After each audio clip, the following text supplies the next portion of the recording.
Hello, Podfam, and hello, Rachel. How are you this Tuesday morning? I am doing lovely this morning. How are you? I'm good. I'm drinking a classic Sencha tea, Oh, which is really just a green tea. it's just a fancy name for it. Yes, just a fancy name for the green tea. Love it. What are Love you it. drinking? I have a raspberry leaf tea this evening. Oh, lovely. Yeah, I feel like I really need to amp up my tea inventory because I feel like if you go through our last previous episodes that we've posted, you're like, this girl really just goes between four separate teas. Well, that's okay. Sometimes you have your ones that are just go-tos, Yeah. and that's okay. Well, also, there's so many the other ones that I have, but there's caffeine in them. And I think I've just entered that stage of my adult life where it just keeps me up all night and I just can't do it. Yes, see, I am having a tea with a little bit of caffeine, obviously green tea. However, Hmm. I'm currently studying for what would I call it? Professional development exam. Some form of certification. Yes, I'm working towards a certification right now for my job, and I wanted to do a little bit of extra studying after we were done recording tonight. So that's why I was just Oh, like, you know what? I'll have a little bit of green tea and it'll be fine. pulling a late night like it's college again.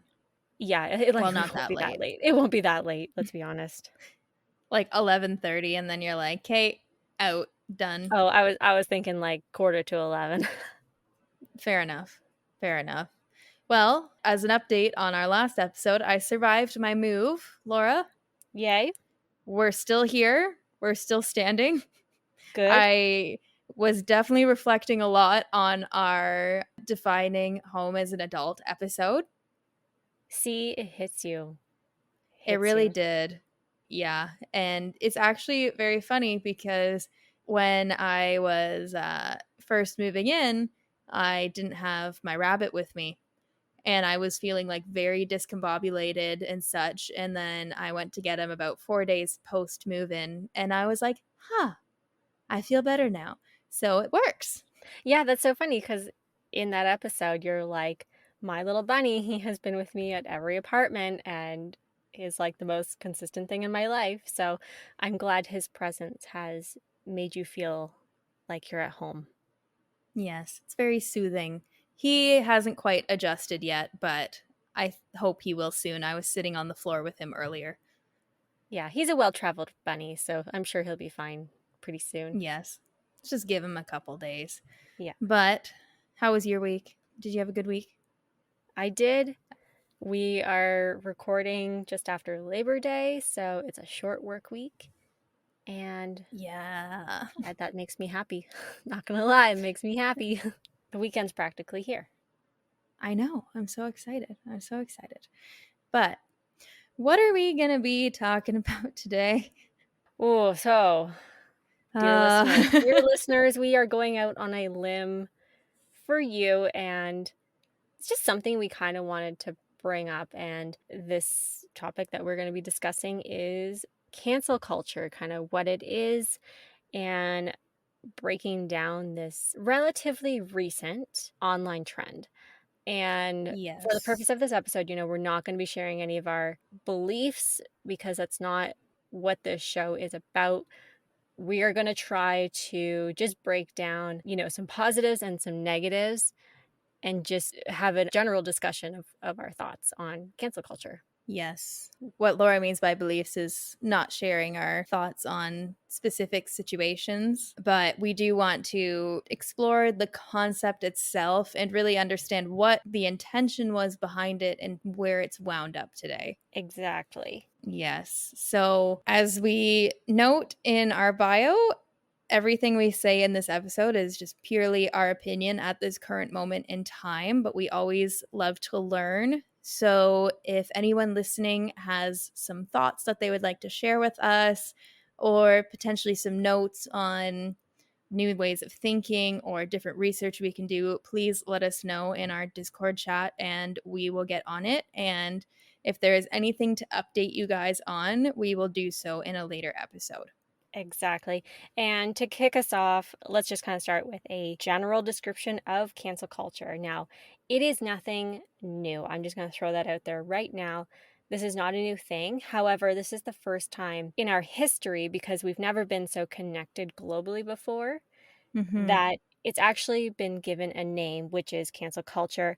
And it's the phenomenon of promoting the canceling of people, brands, and even shows, movies, anything that is considered, possibly offensive or problematic with remarks or ideologies.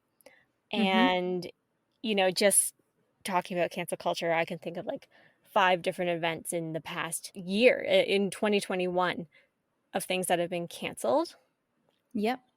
So, anything to add to that description, Rachel?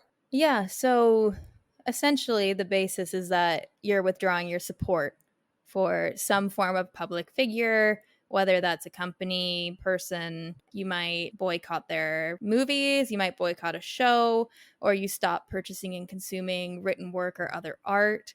And as Laura said, this has existed in some way or another throughout history. This form of publicly addressing somebody's immoral behavior is a very common thing in our history, but it's never been on such a large scale where anyone around the world can provide their insight or their opinion on the issue, where before it was just within communities. I think social media really is the key factor in all of this, just for the reason that you said, it's so easy now to throw your thoughts and opinions out on the internet for other people to see. And Yep. so, unlike before, someone's thoughts and opinions, they can gain momentum so quickly. And then Yes. that's when we see this whole cultural movement. And now, for the purpose of this episode, we're kind of sticking a little bit more to the pop culture. Yeah. So I think that just is a realm that Laura and I have a bit more experience and knowledge in at this moment in time. And I just want to start the conversation where I think that the basis of cancel culture started with the intention to promote accountability. Would you Yes, agree? I would Okay. definitely agree with that. It's about accountability and really bringing to light issues in our society that, are either outdated or fundamentally wrong. Yes. So, cancel culture is getting a bad rap, but fundamentally, the purpose of it, I don't really have an issue with, because I think it's been an opportunity for us to become more educated and aware in our own personal life about what's going Yes. on around us.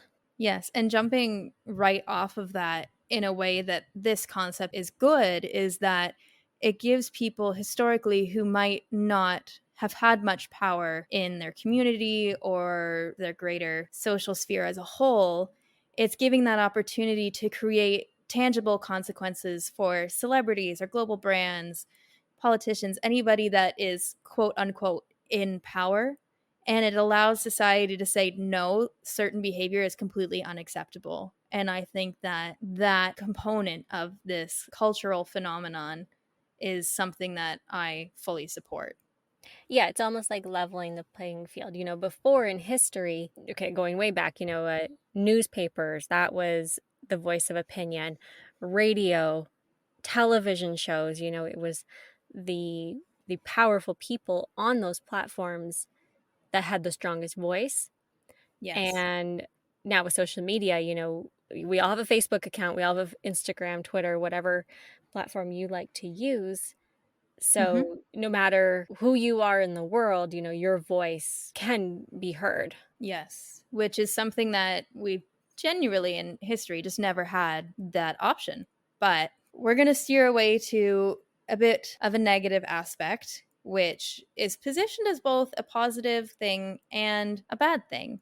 I don't know if you agree with this, but the way that I have seen this cultural phenomenon of cancel culture unfold is that it's taking on more of a form of public shaming. Hmm. And in one way that that's good is that historically in human evolution, that fear of shaming has kept you safe. It's been a way to ensure your survival because, say, you were in a tribe like thousands of years ago and you did something that was against the tribe's beliefs, you could get shamed and publicly exiled and not survive. Mhm. So, shame is a very primal emotion, and that fear of it can help keep people in check and to treat people the way that people deserve to be treated. But my one point of contention with that is just because it can help keep people in check, I don't really believe that that encourages people to do better. I just think that it kind of just encourages performance where somebody can say, yeah, I'll do better, but are they really doing that in their life? That's not fully clear. Right. I think as society voices their opinions on a person or a topic, it's definitely harder to sweep things under the rug, so to say, nowadays, because Yes. so many people are discussing it. So, one of my problems with cancel culture is that, yes, we're trying to cancel that person, make them irrelevant. Yes. But from the scope and power that people have and social media has, it brings more attention Yes. to that person because, think of on, I don't know, Yahoo's homepage where it's got like, "Oh, this is trending today," or Twitter, like, "This is what's trending today." Those negative things are often pushed right to the top, and Mm-hmm. on one side, yes, it's good to be discussing what's wrong, but like you were saying with the shame versus the guilt, um, Yes. we're talking about how bad and wrong and awful this one person is, but where's the discussion on, okay, how do we fix this? How do we learn from it? And how do we move forward? So Yes. that's the one thing about cancel culture that I really do struggle with is Mm-hmm. we're so busy literally shitting on someone that we're not focusing on, oh, well, how do we fix this problem? How do we make it better? Right? Yes. And that really emphasizes a point that I found when I was doing some research on this. And there was a quote on shame from Brene Brown. She used an example of a child where, when a kid tells a lie and you shame that child saying that, oh, you're a liar, that corrodes any part of that child that can learn to be different.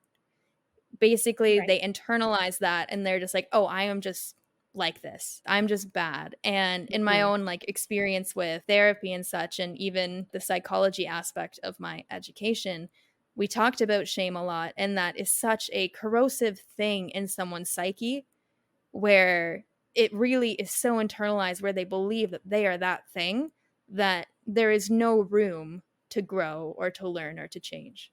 Where guilt is a more passing emotion, I Mhm. believe, where it's a feeling of pure discomfort, but it has that feeling of, oh, but I can fix it. How I can can I fix remedy it? this.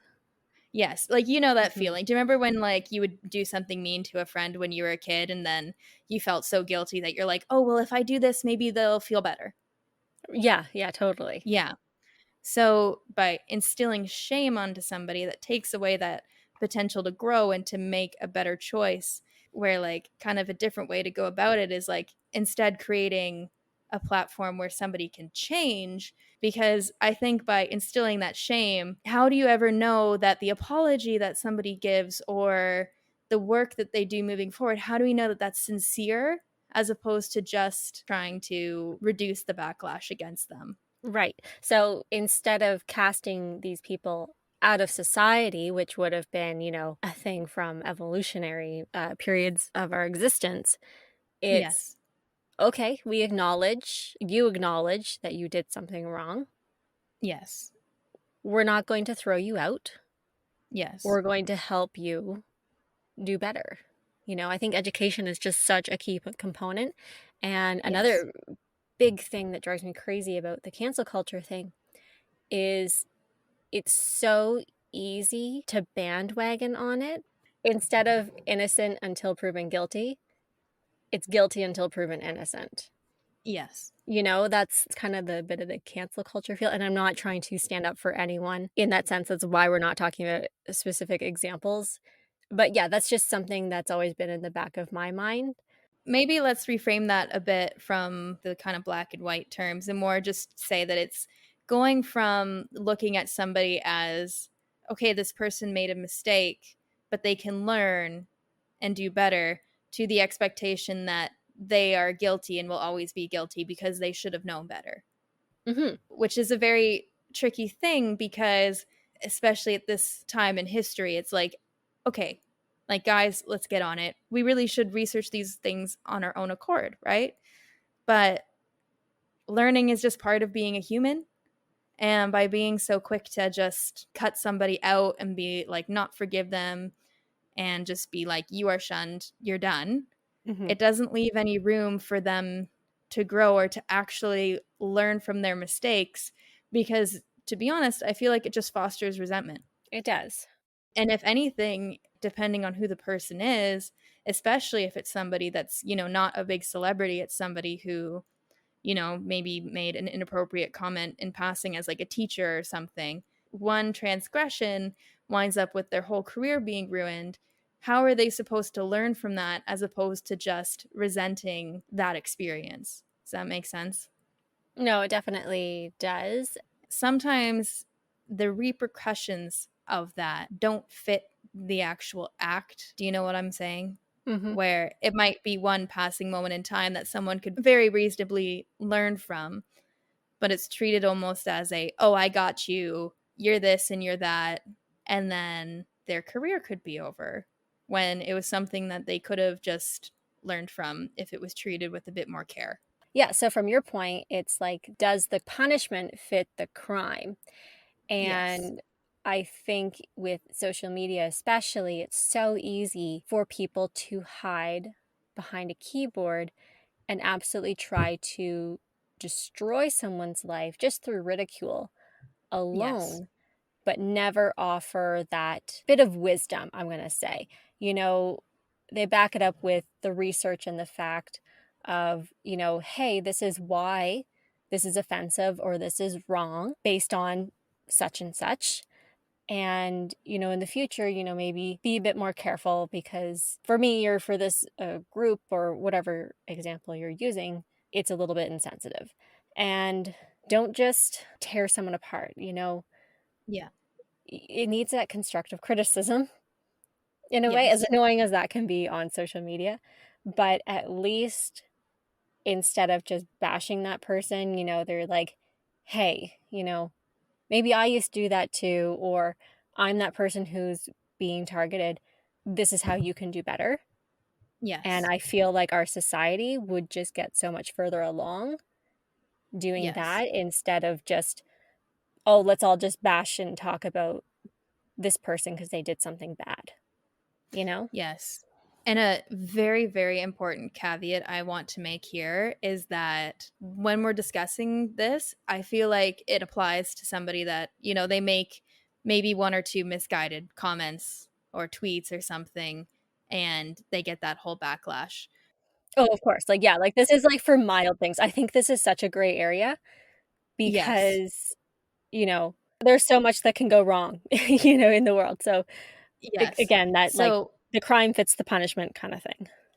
yes. So I just want to, like, I am pretty sure you agree with this on me, is that we are not referring to people who have had a history of transgressions and allegations of mistreatment or like abuses in the workplace or anything like that. Like, if it is somebody who it has come out in the media that they have had a history of those transgressions, like, I am all for us boycotting them Oh, yeah, yeah. because they clearly have not learned anything.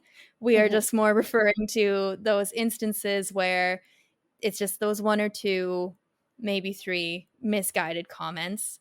But I think the point that we're really trying to make here is make sure that you have assessed the situation and been like, okay, was this completely just misguided? Did they make a mistake? Or are they a knowledgeable person who is experienced and really should have known better? Mhm. And do we say that absolutely this was not okay, or should we encourage them to educate themselves? Yeah. Does that make sense? And Yeah. also make sure that on our side, as the people that might be getting sucked into the social media storm of backlashing this person, we also have a responsibility to do our research and get the facts straight before we buy into that mentality. Yes, I think that's such a key point, and doesn't matter who you are or what the topic is, always do your own research. Don't believe people on Instagram or Facebook. Everyone's a keyboard warrior, but Mhm. always do your own research. I'm a huge advocate for that.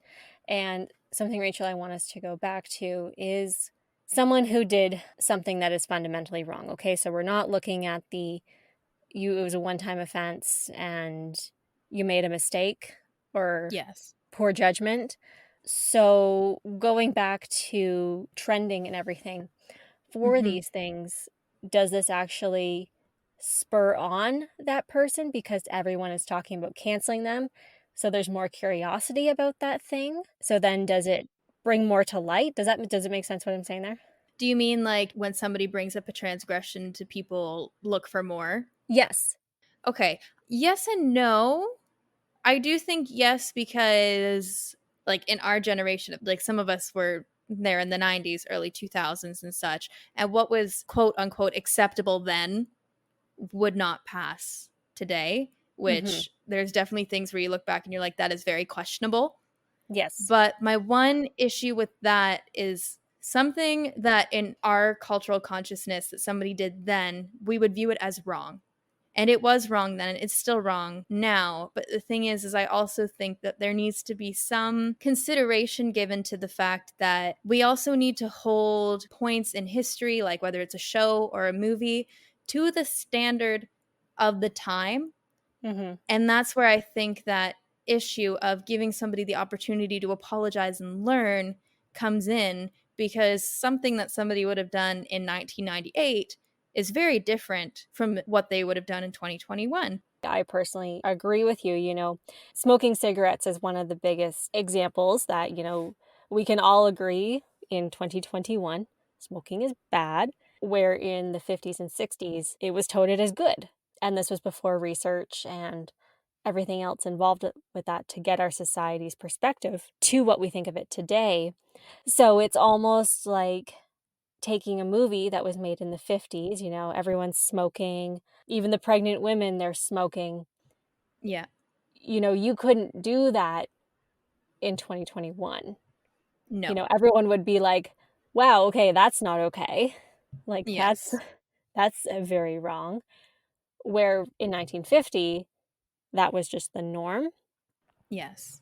So, I don't wanna get too detailed in examples like that, but yeah, I agree with you. When things happened in that time period, that is what the norm was. And I'm not saying everything Mhm. is. Like, there are some things that are bad and are always going to be bad, and they were back then. Just because it was a norm doesn't mean it's acceptable. Doesn't It's make it right. just, No, it was just society's opinion at that time. yes. So, I find it really hard sometimes when we put the 2021 light onto the 1950s opinion about smoking. I'm going to just stick with this example because it's fairly black and white. Yep. We can't shame those people in the 1950s for smoking. We can't look at them all today and be like, "Hey, you are all terrible people," because they Yes. didn't know better, right? Mhm. But in 2021, let's say they're doing a remake of that movie, they're going to do better and maybe Mhm. not have, the children smoking, the pregnant women smoking, right? It's going to be made more towards our views as a society today of what's right and what's wrong. And that's where the education and the research backs it up.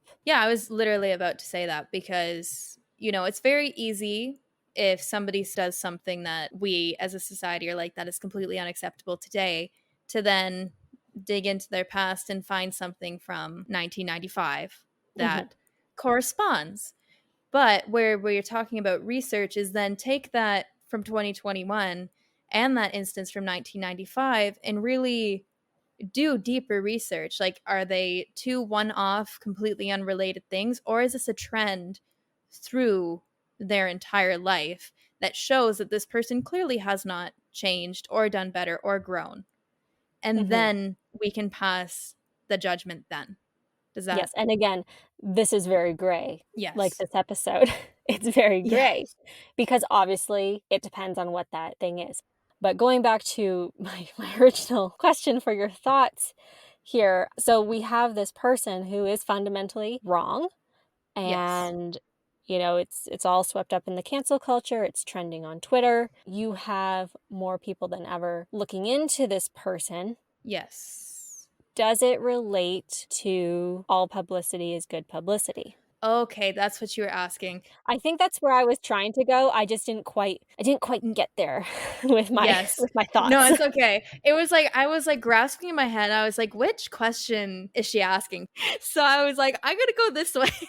No, no, that's But perfect because we were gonna go there anyway, so we just took a little yes, we detour. were. Yes, we were. So, okay, I have some thoughts on this, and a really great quote that I found in my research, and I really hope I don't butcher your name. If I do, I apologize. But her name is Lisa Nakamura, and she is a professor in the Department of American Cultures at the University of Michigan. And a quote that I read from her said that people always talk about the attention economy. When you deprive someone of your attention, you're depriving them of livelihood. Mhm, So, going into the instance of is all publicity good publicity, I do believe that the act of trying to cancel somebody does not always have the intended effect, mhm. because the thing is that, somebody really could have lost their cultural cachet, if you will, but then suddenly the entire world is talking about them. And say somebody doesn't do their research really, or somebody doesn't read the articles, but they're seeing everywhere this person's name. Right. They're going to look them up and they might be like, oh, that's interesting. In a way, when somebody gets canceled and their name is out there with everybody, it's intriguing. I guess it triggers something in the human brain where you're like, what's this about? I'm going to check it out and such. Oh, I've definitely done that because I'll be like, "Oh, that's a terrible thing that person did," but I'm like, "Who's that person?" So then Yeah. obviously I look it up. Yeah, and then, like, maybe if it's say it's a YouTuber, you start watching their YouTube videos to get a sense for who they are. You are then consuming the content of somebody who the world just told us we should boycott. Yes, Do you know what I'm saying? absolutely. So sometimes I just think that we need to be careful, because with giving everybody so much attention in the press and trending, it's putting that figure directly back into public consciousness, which is the exact opposite of what we want to do, which is remove that platform from somebody. Right, so for our listeners, maybe best practice, and we don't know, we're just having a conversation about this, Yep. is if you are seeing something that you don't agree with and you want to quote unquote cancel it, really you should pull yourself away, like, unfollow that person or just remove their content and don't support them. Yep. And instead of talking about that particular person, maybe be part of the solution where you either put research out Hmm. and you can talk about the topic, but you never have to talk about the person. So I don't know, maybe that's a way to do it where people can be part of the Yeah. discussion to take the light away from the person and let's talk about the issue so we can do better that way. Yeah, and I think that that goes to, discussing with people close to you as well, because they might not be aware of it. Say you see me watching a movie or reading a book that had somebody questionable involved and you know something, then you can Mhm. say, hey, maybe don't consume their content because of this. And then I have that time to decide for myself whether or not I want to consume their content. Exactly. I think that a good way to enter that public conversation is to enter it in a way, and I'm sure people do this, where it's constructive and you say, this is completely unacceptable, this is offensive, and here is why. Here's a way to do better. Mhm. Because then you can enter that public conversation, but it's not contributing to the toxic bombardment at whoever is the subject of said canceling. Yeah, exactly. Like, I think we're both in agreement here where if you want to, share your opinion about why something is wrong, talk about the fundamental thing that is wrong and how to fix it. I just don't think it benefits society if we keep putting that person's name at the Yeah. forefront. Like, if we're trying to cancel it and forget it, we're not canceling it and forgetting it by making a tweet about it every hour. You know, No. let's talk about why violence against women is wrong and how we can do better, right? Like, Yeah. let's not glorify the person who is doing the violence. Like, Yeah. let's truly forget about them. This is the thing about social media. This is where people come out of the woodwork, where not everyone is going to agree with Hmm. what might actually be right or politically correct. And now you're feeding the fire of the people who support that negative behavior, and Yes. we're just causing more conflict. Yes. Like, they're gonna stand up for that person, that event, whatever it was that, we as a society agree is wrong, Yep. and we just don't get any further, right? Like, Yeah. we spend so much time arguing with each other instead of just talking about the facts of, like, "Okay, this is why this is wrong," right? Yes. And then it completely removes the emotional attachment that person might have. Like, maybe that person was a national treasure, Yeah. so to some people, that person could literally do everything wrong and they're still gonna support them. Yep. Where if we remove that name and we talk about the issue, I think it's just that much harder for someone to agree, like, violence against women, like, yes, I'm all for that, right? Like, it Yeah. just sounds ridiculous. Where if you were to say, like, oh, so and so was violent towards a woman and there's evidence, they're gonna be like, no, no, no, but they're such a great actor, Yeah. right? So I think it helps remove the emotion from it and makes it a little Yeah. bit more black and white. Yeah. In summary of kind of everything we talked about now is one, do your own research and understand an issue and create a history in your mind of this person in front of you and look at, okay, what in the past shows me that this is who this person is, or is it just this one off transgression? Mhm, Two, boycott and step away from the person and take their name out of the narrative because it's the issue that we want to bring attention to, not their name anymore. And also approach the situation from a place of honestly compassion and also try to take your own emotion out of it so that you can come at it from a constructive way that is honestly healthy for you. mhm. Does that make sense? It does, yes. I was just gonna say, you wanna be part of the constructive conversation, not the conversation that zeroes in to the person and not the flaw or the issue. Yeah. I think also we need to celebrate the instances where somebody has taken lessons from the past and has one taken accountability for it and done better. Mhm. And just on that, I think it's really important that we don't erase. Yes. I don't believe in the forgive and forget, because if we forget about what's happened, it's not something that we have to hold against someone forever, Yes. because they might consciously make the effort to better themselves and correct their wrongs. But I think for future generations and for other people who might be making those same mistakes, we need those examples in our history to learn from them. Yeah, we need So, to remember where we've come from. yes, we can't make it where we've always been perfect, No. because that's not right. Like, it's not No. true. No. And I think something that I at least think is really great if we tie it back to the pop culture side is on Disney Plus, like all of those classic Disney Mhm. movies. So like Peter Pan and Aristocats and such.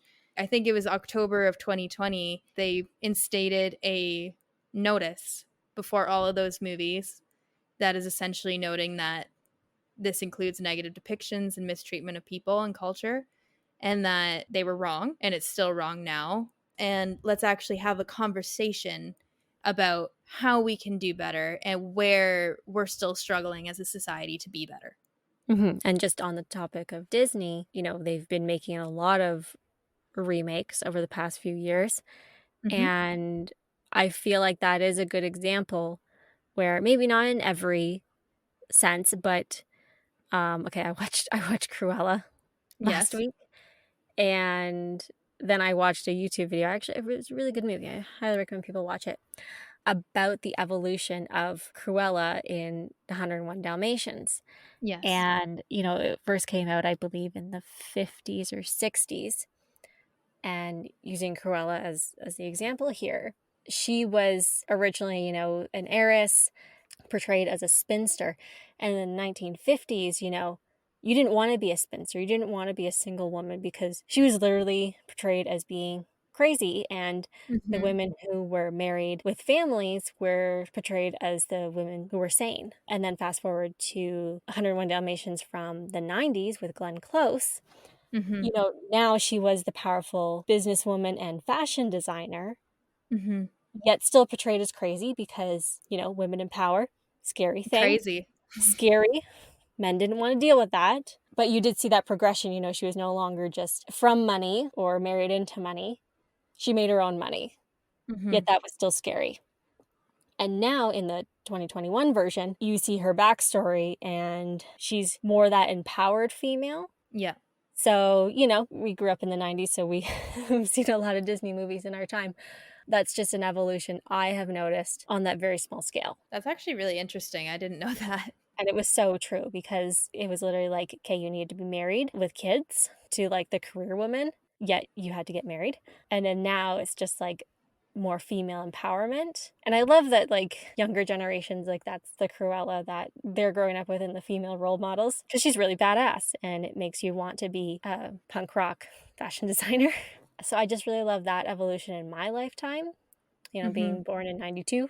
So, example of our society that is doing better and evolving in one thing. 101 Dalmatians. Who knew? And that just shows as well, though, that you need that original iteration of 101 Dalmatians and Cruella to acknowledge how far it's actually come. Yeah, Because if we didn't have that, we wouldn't see that growth in our own society. absolutely. Disney doing better through time, even though they've done lots of other bad things. But, there's one thing. There's a couple of things that they've done right in the last year, Yeah, but I'm good to leave it there if you are. I am too. And, this is another topic where we're just having a conversation about it. We are not experts, we don't have all the answers. I would love to hear from our listeners, like what your thoughts on cancel culture are. I Mhm. hope you don't cancel us for talking about cancel culture because that would just be sad. Yes. Because I really like our show. But Yes. any parting thoughts on that, Rachel? Yeah, I really want to hear everybody's opinions because, as we noted in the beginning of the episode, like this is just our thoughts on it right now. We might be viewing it through a particular lens that we haven't brought in a differing perspective that might change our minds. So we are definitely open to learning. This kind of was a step in a more deeper direction. In honesty, the sole intention of our podcast originally was to share our conversations with all of you.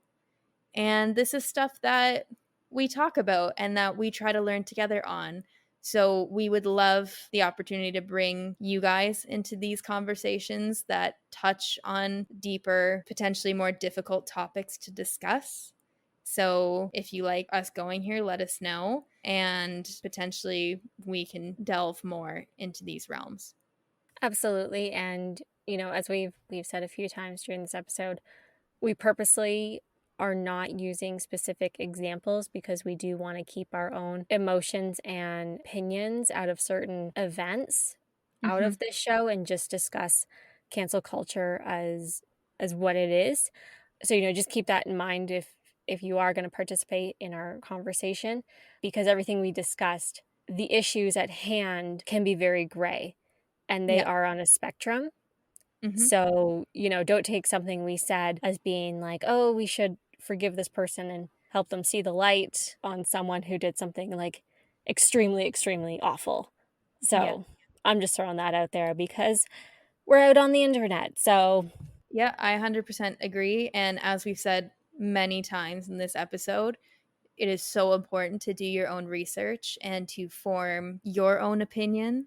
And that is what we're trying to encourage is just everybody really understanding the issues at hand and to have that knowledge as opposed to just falling into the reactionary cancel culture that I feel this concept has turned into. don't just follow everyone else because that's the going opinion.